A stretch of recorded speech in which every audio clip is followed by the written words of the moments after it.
right, so people always love to ask, like training times, people always love to estimate sort of their 100 meter time, so I thought I'd go over some of my training times that I was running when I was in my sub 11 shape.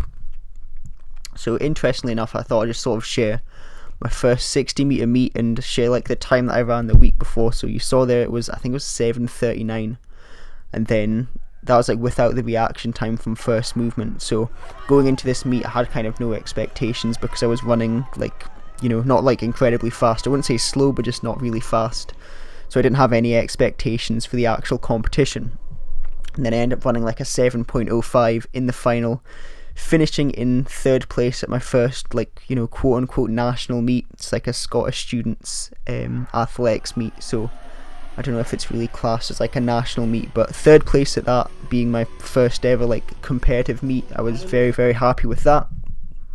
So we've got the actual 7.05 time here now, and as I kind of have on the screen here, I'd estimate this to be like an 11.1 to 11.0x, 11 flat sort of time based on my form there.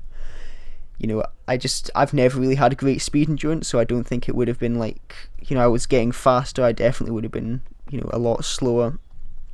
And then, here are some of my 30 meter fly times, so 2:97 for the 30 meter fly. The kind of annoying thing about this is the free lap cones, so the more free lap cones, the more sort of margin for error there is. So it's like, if you look at a 10 meter split, let's say we run a 10 meter split in 0.98, the margin for error, if the free lap picks up at say 2.95, that's giving you like 0.3 meters per second faster than what you're actually running.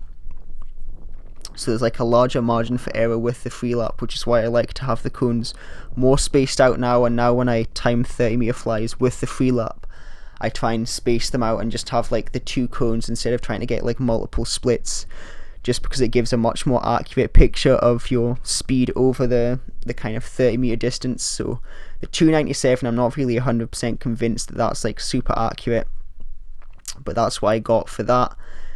As well, you saw I ran that really quick windy 2:91, and I think the next rep I did probably would have been quicker. It would have been like a 2:08 something, but it was really windy on that day. It was like probably a 4 to 5 meter per second wind behind me, so I don't really know how accurate that would be, but that was kind of the 30 meter fly that I ran on that day.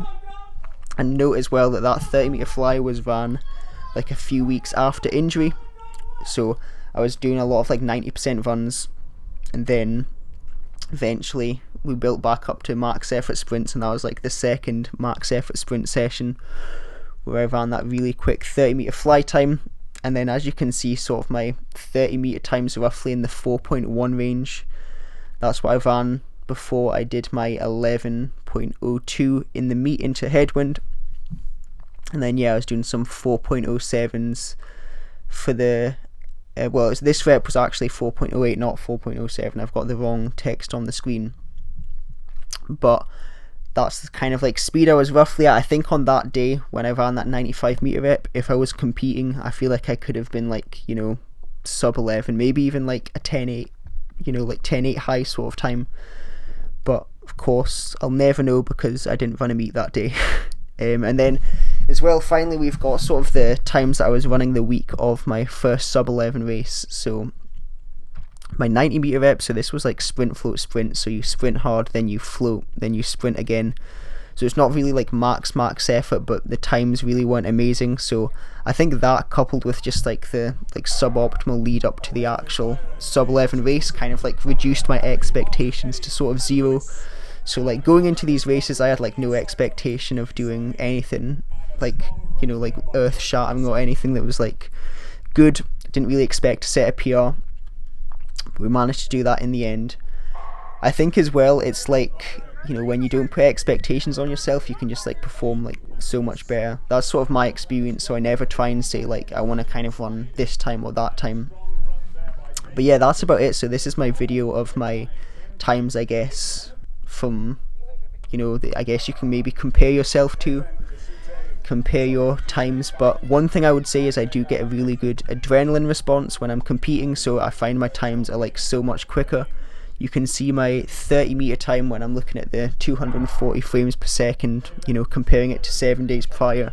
I'm like 0.17 up from that training rep. So yeah, as you can see, I do get a really good response to, you know, adrenaline and just competing. So that's like one thing to note. Not everyone's gonna get maybe as good as that, or there's gonna be maybe some people that get better than that, but that's just like one thing to note as well. So I think that's about it for the video. I hope everyone enjoyed this and hopefully it was useful. Probably not, but yeah, I feel like I'm rambling now, so thank you for watching.